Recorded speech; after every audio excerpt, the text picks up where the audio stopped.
నన్ను ఏమన్నా చెయ్యమంటావా? ఆ పని చేయండి అన్న, చాలా బరువుగా ఉంది.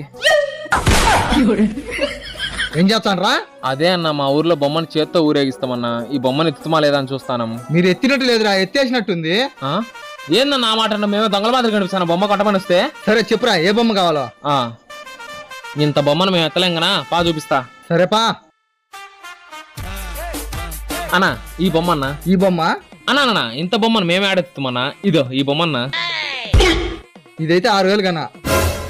అన్నా 4,000కి రాదా? 4,000కి రాదు తమ్ముడు. అన్న వచ్చొద్దు అన్న, ప్లీజ్ అన్న ప్లీజ్ అన్న, నాకు 4,000 ఉందన్న. సతాయికి తమ్ముడు, ఫస్ట్ బేరం నీదే. 5,000కి వస్తుంది, నచ్చి తీసుకోలేతే పో. ఒక్క నిమిషం అన్నా. ఇదన్నా. ఇదేం తమ్ముడు? చందా అన్న. చందా లేదేం లేదు, పో. అన్నా మా బొమ్మకు చందా రాయించిండు అనుకో, మీ బొమ్మలని చిటికలు అమ్ముడుపోతాయి. లేదంటే మళ్ళీ మీ ఇష్టం. ఫస్ట్ బేరం ఈడన్నట్టు అన్ని అమ్ముడిపోతే బాగుంటది. సరేలే తమ్ముడు. అన్నా ఉండన్నా, మీరు మళ్ళీ నాకీను నేను మీకీను ఇదంతా ఎందుకన్నా? ఇదో 4,000, ఆ 1,000 కలిపి మొత్తం 5,000 అన్న. బొమ్మ తీసుకొని పోతాను. నువ్వు చాలా కంట్రీలో ఉన్నావు బేటా.